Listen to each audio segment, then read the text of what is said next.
Good afternoon. Welcome, fellow kid advocates. I'm Shannon Moody. I'm a Chief Policy and Strategy Officer here at Kentucky Youth Advocates. Again, if you are just joining us, feel free to drop your name and county in the chat or your name, county, organization in the chat. We'd love to see where folks are from across the Commonwealth, and we've got a lot of folks joining us today. So really glad to hear and see you all from across the Commonwealth.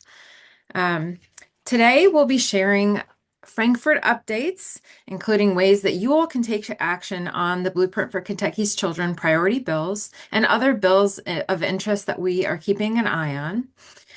We will also be sharing reminders for Children's Advocacy Day at the Capitol happening this Wednesday, which will look a little bit different than it has in previous years if we do have folks who have been there previous years. But we're really excited about the potential for change and mixing things up a little bit. So first, I would like to start off by giving a big, big thank you to our sponsors. And they are the reason we're here today and are making this possible for us. And just a quick note again, for those sponsors who are supporting this work of Children's Advocacy Week and the Blueprint for Kentucky's Children, we have our signature sponsor, which is Aetna. And we also have a youth engagement sponsor, which is Traeger Family Foundation. So big thank you to both of them. And then we also have many sponsors highlighted on the screen and joining us today for the webinar, including our strategist sponsors, our advocate sponsors, and our partner sponsors who are listed on the screen there, and probably organizations that you all know well who serve kids and families in a lot of different ways. So really glad to have them joining us in this charge and also making this a reality for our advocates across the Commonwealth of Kentucky. So for folks who are not aware or who are new to the Blueprint for Kentucky's Children and Children's Advocacy Week, this will be our 22nd Children's Advocacy Day at the Capitol. And we pivoted to a Children's Advocacy Week as things moved to virtual when we needed to move to virtual. Now that we are back in person, we have shifted things a little bit again. And also we have shifted things as a result of construction on the Capitol. So you will see some changes, and I'm really grateful to have you all joining us along for this 22nd year. So out of curiosity, we're going to ask you all a couple of questions. We've got some polls coming up that we'll be sharing.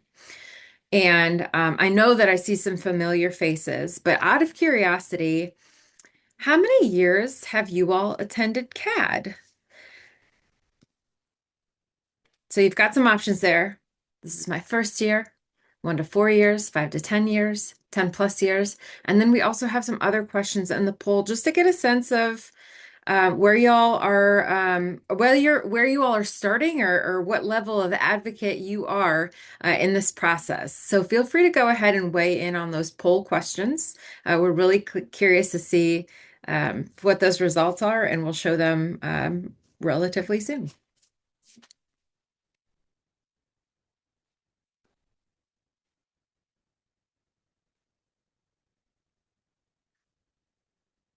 I think we may have at least one person who has been to Children's Advocacy Day for 10 more years, 10 or more years. And I know that we have at least one person who has probably joined for almost every single one of them. So I'm really curious to see what those results look like for folks.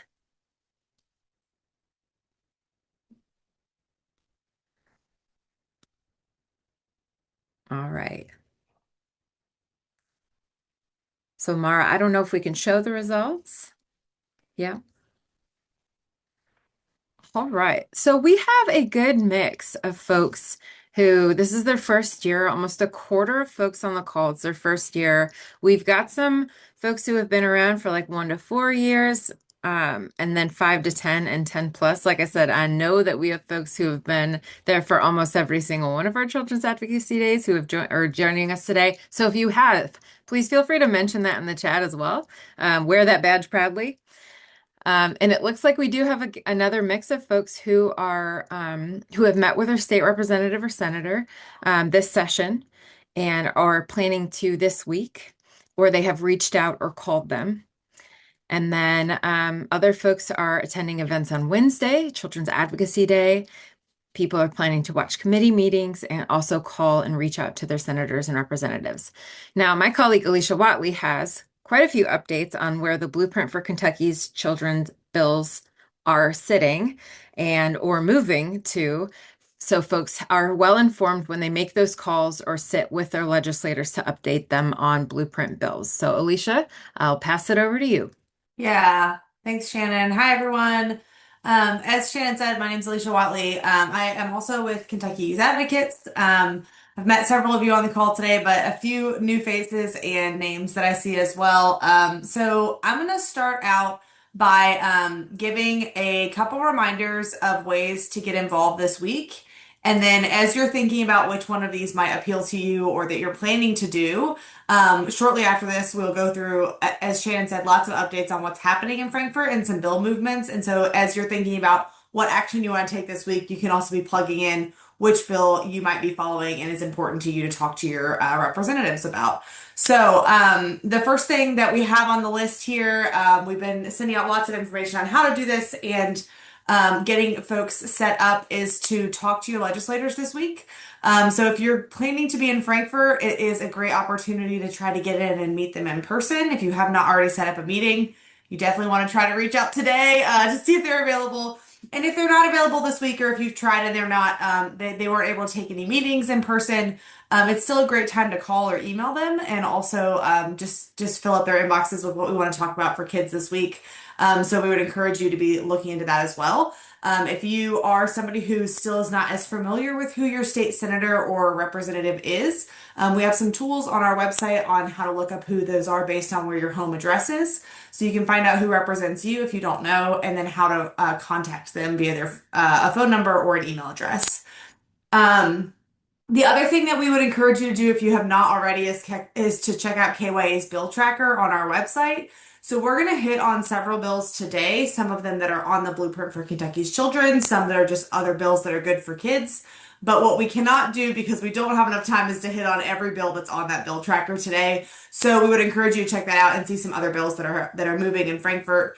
And then bookmark that page as well because we update it just about every day of the week as things are happening in Frankfort. So lots of progress on bills this year. So check that out as well. And then over here on the right-hand side, attending a committee meeting throughout this week is always a great idea during Children's Advocacy Week. And the good news is that there are a lot of options here. So if you're going to be in person in Frankfort at all this week, there are some opportunities to go. You can sit in those committee rooms and watch it live in person. But all of these are also live streamed. So if you cannot be there in person, but you want to check out what's happening in any of these committees, there are opportunities. KET does a lot of legislative coverage live, and then the others are usually on YouTube, on the Legislative Research Commission or LRC's YouTube page.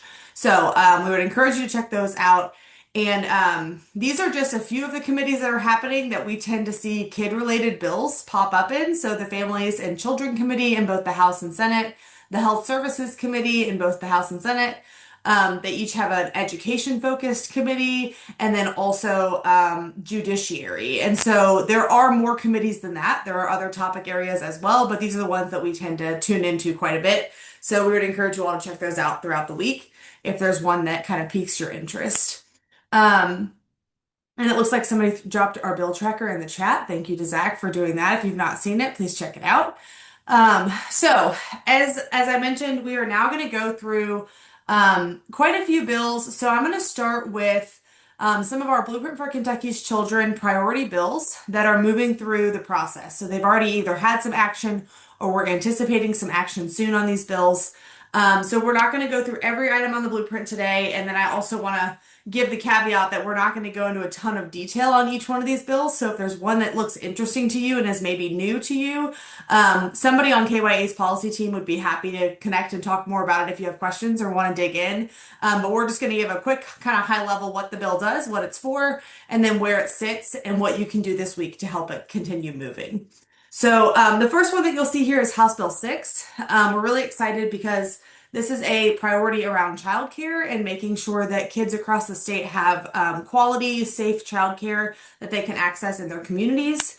And one of the key pieces of this legislation that KYA has been talking about is really how we can have childcare settings that better serve our children with disabilities or with special needs in those classrooms.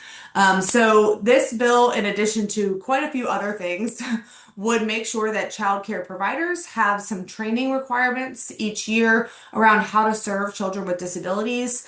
And then also allowing for on-site therapy for certain providers to come in to provide things like speech or OT or other type of therapies that those kiddos might need in their childcare setting in those classrooms, of course, with parental permission to do so. So we want to make sure that kids have access to quality childcare, and for a lot of our families, that means having some specialized care for their kids. So this bill is on the move. It has actually passed all the way through the House, and it is awaiting a committee assignment in the Senate. So this one has moved quite a bit. It is a low number in the House, usually 1 through 10. So House Bill 1 through 10 are kind of priority numbers. So House Bill 6 is certainly something that the House prioritized this year. And we're waiting for the Senate to kind of pick that up and give it some consideration. So on this one, the action for this week is to contact your senator, because that's where the bill currently sits, is in the Senate, to voice support for House Bill 6. We'll move through some more of these. The next one that I wanted to highlight is Senate Bill 74. And this is an effort that we've been talking about for a few years at KYA, and it is really around supporting tobacco and nicotine prevention and cessation programming for kids. So we have departments at the state level that provide this type of programming through health departments and schools to help prevent kids from initiating nicotine use and also help them quit if they're already using. And one of the things that we are always looking for is how that work is being funded to make sure it's meeting the needs across the state.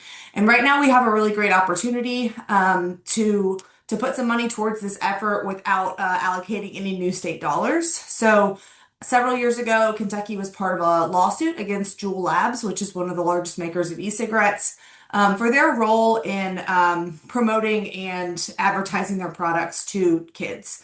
And so one of the things that happened because of that lawsuit is that Kentucky is getting some money every year as part of a settlement from Juul. And our ask is just that that money goes back into kind of solving the problem that they created by funding those efforts that I mentioned for tobacco and nicotine prevention and cessation. So Senate Bill 74 does just that. It directs those dollars towards that programming, and this one has already seen some movement. This bill already was heard by the Senate Health Services Committee and passed. And because it is related to how dollars are being allocated within the state budget, it did get recommitted to being heard by the Senate Appropriations and Revenue Committee. So it does still need a second hearing in the Senate, and that's where it is right now. So right now, the action item on this one is to contact your state senator and voice support for Senate Bill 74. And I will also note that there is a House version of this bill, which is House Bill 187, and that one has not started moving yet, but we're happy to see that the Senate version is on the move. And the next one that we have here is House Bill 338. And this bill is all about addressing some of the barriers that Kentucky kids and families have to securing safe and stable housing. And so one of the things that we have been looking at is how we can reduce the impact of evictions, especially on young children across the state. And so House Bill 338 does this in a pretty focused and narrow way. So we know that there's a lot of evictions filed, and we also know that a lot of those are dismissed during the court process and that the family is not actually evicted. And so House Bill 338 does two things. Number one, it would expunge the records for those cases that get dismissed during the court process so that those records don't continue to follow families and make it difficult for them to secure housing in the future. And the second part of this bill is to prohibit minors from being named on eviction filings, because although they're not signing leases, they're not the one that is securing the housing for their families. Sometimes we do see them being listed on those court filings. And unfortunately, if their name is listed, that record can follow those kids as well. So those are the kind of the two actions that this bill would take. And this bill is currently still in the House awaiting a hearing in the Judiciary Committee. And we're hopeful to see that happen pretty soon. So right now we're looking for folks to call your state representative and voice support for House Bill 338. If they're on that committee, that's great, but they will also all see this bill come to the House floor to vote on it once it passes that committee. So there's the action item for that one. And then we'll go to the next one here, which is House Bill 686. Um, and this bill it does a couple of different things.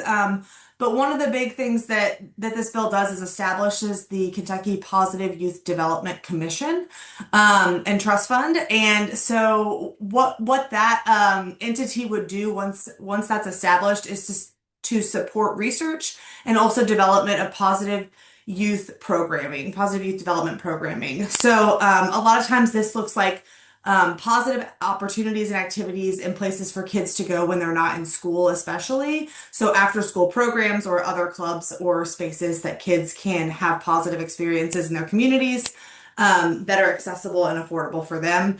And then it also has a focus on reducing youth suicide as well, across the state. And so this bill is focused on, as I mentioned earlier, similar to the Juul settlement, there is a lawsuit against social media companies for their role in how their platforms have harmed youth mental health and created some problems for kids over the years. And so as that lawsuit is moving through the legal process, we are expecting that Kentucky will get settlement dollars coming into the state over a number of years. And so once those dollars start flowing into the state, we want to make sure that they're going to the right causes.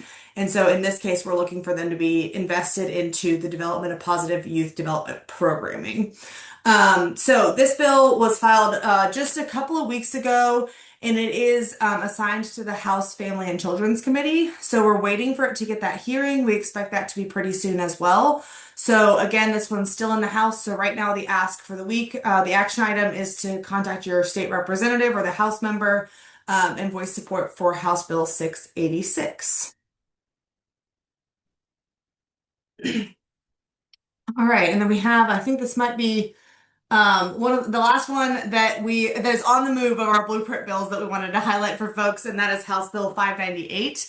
And this bill is focused on how we can strengthen the quality and consistency of representation in court for kiddos through the Guardians Ad Litem program, and the other court appointed counsels that are used in child welfare cases. And so this bill has several components of what it would do, but a lot of the bulk of the changes are to just centralize how we're looking at who works those cases, things like their compensation and training, and the oversight of how those kids are being represented throughout the legal process.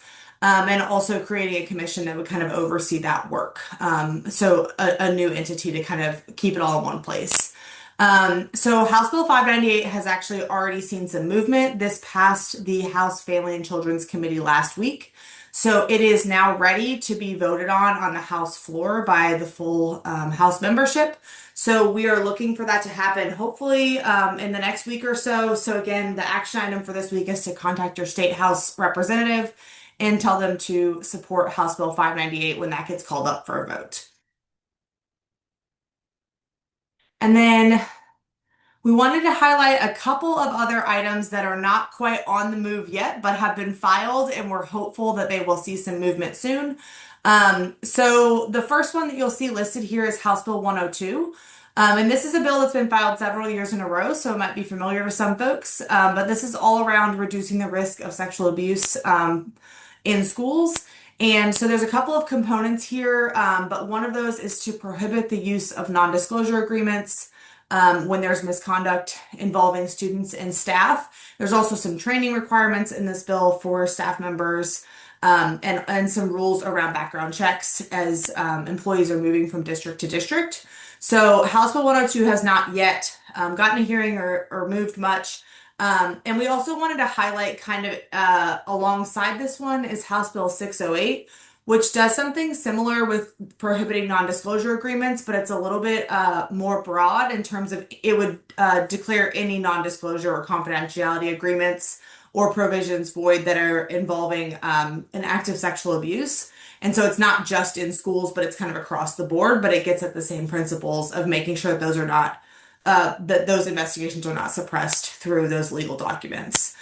So we wanted to highlight both of those. And then we also have Senate Bill 88. Um, and this bill is around protecting kids and families when there is extreme weather from having their utilities disconnected. And so this bill would just require that our utility companies across the state submit a plan for what they will do to the Public Service Commission, who oversees their operations. Um, of what they will do during extreme weather and make sure that they have some protections in place for their customers. If it's extremely hot or extremely cold for a period of time, that they cannot disconnect utilities for non-payment just during those times of extreme weather. It would also apply to things like natural disasters, if they're able to keep the service on in those cases. So that's Senate Bill 88. And then Senate Bill 14 is a way to support our new parents across the state by ensuring that state employees have access to paid family leave after the birth of a child. So we are also keeping an eye on that one as we know that that is a critical time for development for our youngest kiddos. So again, taking action this week, we would encourage you to call your senator or representative, or if you're meeting with them this week, and bring up these bills as well as bills that are really good for kids that we would like to see some movement on and some support for. So I am going to let Shannon pick up here and talk a little bit about some other bills that are good for kids, and I think also give us a quick look at what's going on with the state budget process. Thanks, Alicia. All right, a couple of other bills to just keep an eye out for that you may be already tracking or are very supportive of, but we just wanted to highlight for folks. House Bill 4, which is sponsored by Representative Proctor, would define grooming of a minor child as a criminal offense. There's been a lot of discussion around this bill publicly, and we are looking forward to seeing some proactive policy that would really help to address child sexual abuse on a primary prevention level or secondary prevention level where possible. Another bill to keep an eye out for is House Bill 246, which also is known as Cayenne's Law most often, and it would require animal control officers to receive training on recognizing child abuse and neglect. As we know, there is a clear correlation between animal abuse and child abuse, unfortunately. So keep an eye out for that one as it continues to move. There has definitely been some media on that. And if you're interested, again, please feel free to drop your name and email in the chat and we can reach out to you if you have any additional questions. Another bill that we've seen filed in previous years is Senate Bill 122, which is also known as the Family Preservation and Accountability Act. And what Senate Bill 122 does, it would require courts to consider alternative sentencing options when the individual has committed a nonviolent offense and is also the primary caregiver to a dependent child. This allows for the courts to promote rehabilitative options that would support the child-parent relationship, improve family stability, and often allow for the parent to stay at home and stay in the workforce and stay caring for their child. This is a clear way to address some of the adverse childhood experiences that we see across the Commonwealth and some of the high rates of parental incarceration that we see as well. And then finally, Senate Bill 170. We know that as a Commonwealth and really across the nation, we've seen issues when it comes to chronic absenteeism and truancy among our young people. And we've seen some difficulties in kids just getting to school and staying in school. Senate Bill 170, which is sponsored by Senator Brandon Storm, would establish a pilot program to be known as the Supporting Opportunities for Accountability and Restoration, or SOAR, to address barriers to attendance and successful completion of diversion programs for students grades 6 through 12. We're definitely keeping an eye on that one as we continue to hear and see issues when it comes to ensuring that we can keep kids out of the juvenile justice system whenever possible. On the next slide, I believe that we have just a quick overview of the budget. So just to remind folks of like where we sit and where things are, and what we know and maybe what we don't know yet. So the governor has released his proposed budget. He did that during the State of the Commonwealth early in the legislative session, and it was filed as House Bill 304. The House also filed the first version of the budget proposal, which is House Bill 500, and that includes the executive branch operating budget and many line items relevant to kids and families. We also saw that in the Appropriations and Revenue Committee, Chairman Petrie, House Member Petrie, indicated that House Bill 500 was basically a starting point, and that the budget review subcommittees, which are focused on different sectors, so there's budget review subcommittees for health services or public safety, they are and have been digging into the individual issues, hearing from different state offices, reporting on different needs from those stakeholders, and had heard quite a bit in the last couple of weeks around needs for the budget. So, as of last week, the House A&R Committee, or Appropriations and Revenue Committee, heard House Bill 500 with a committee substitute, which was essentially the second draft of the bill. And it passed the House floor with a vote of 81 to 18. Now, there's a lot of things that we don't know. We still don't have a lot of details on all of the line items that we anticipate seeing. What we do know based on conversations and presentations, both on those budget review subcommittees and the A&R committee and on the House floor, is that we're likely to see a small reduction to the base budget kind of across the board, but there have been really clear conversations about exemptions for cuts for a lot of kid-related issues, including K-12, juvenile justice, behavioral health, and other areas. So there is still a whole lot we don't necessarily know about the budget, but we know that the Senate is going to start taking it up. We will see probably another version of the budget moving forward. And if you're interested in learning more, Alicia dropped that blog in the chat. Keep following that along as well. I think we'll continue to update it or put out new information as we know more. Some of the things that we also know are on the screen here and that we're seeing as a priority for Kentucky's kids that are on the blueprint is just making sure that we're investing in addressing diaper needs, and allowing for our families who are struggling financially to get a little bit of a break when it comes to diapering their children. Improving child safety and supporting independent living by automatically issuing state IDs at no cost for youth in foster care. We aim to see that in the budget. Also, expanding investments in parent engagement meetings, really attending to that school attendance issue that we're seeing across the Commonwealth. Ensuring that families have access to supervised parenting time for those who are involved in the child welfare system so that we can create and maintain those connections between children, parents, siblings who are experiencing child welfare involvement. And then finally, also prioritizing investments for children who have experienced abuse or neglect by ensuring that we are dedicating sufficient funds to support kinship caregivers, because we know that they step up and take critical care of our kiddos in the child welfare system. And we need to make sure that they have what they need in order to continue to care for those kids. So with that, I will pass it along over to Jamie to give us some updates on Children's Advocacy Day. Thank you, Shannon. Hi, everyone. My name is Jamie Garth. So Children's Advocacy Day at the Capitol is this Wednesday, and we're ready to show up strong for Kentucky kids. We wanted to give you a little preview on what you can expect this week. So we will start the day in Frankfort with a town hall on kids for our sponsors, where Youth Voice will take center stage alongside Kentucky legislators to discuss the policies impacting children across the Commonwealth. If you're not attending in person, don't worry. Advocates can tune in live on KYA's Facebook page and be part of the conversation virtually. Following the town hall, we'll transition into something high energy and youth-led, our youth pep rally, created for and by young people.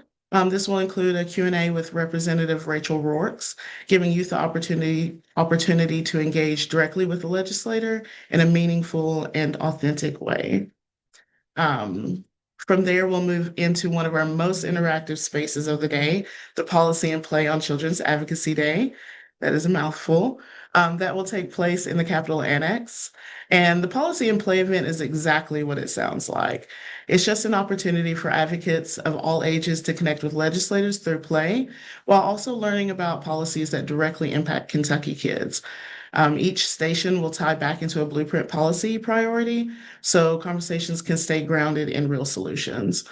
We'll also have a resource table in the annex where you can learn more about our blueprint policies, grab advocacy related materials, and just connect with other KYA staff. So this is definitely a great touch point if you want to feel fully equipped heading into your legislator meetings.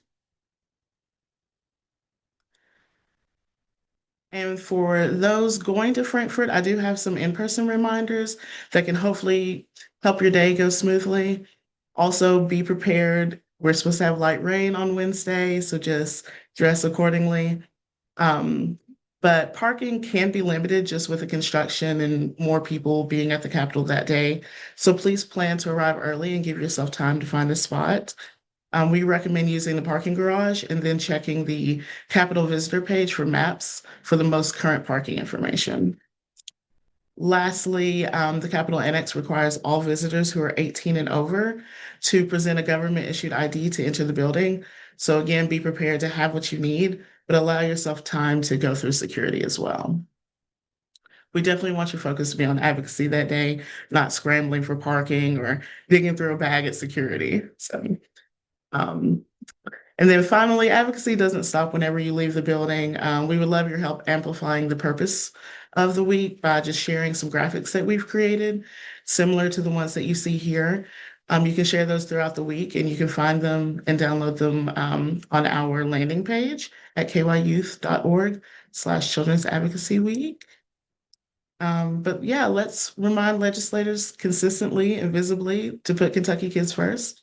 And with that, I can't wait to see many of you at or in Frankfort. I'm gonna send it back to you, Shannon. Thanks so much, Jamie. Again, thank you to our sponsors, especially our signature sponsor, Aetna, and the Traeger Family Foundation. We would highly recommend folks to bookmark the Children's Advocacy Week webpage so that you can revisit that where needed. Also, again, don't forget about that bill tracker that's been dropped in the chat. And we are really looking forward to seeing you all in some capacity or another on Wednesday, March 4th for Children's Advocacy Day. Thank you all so much.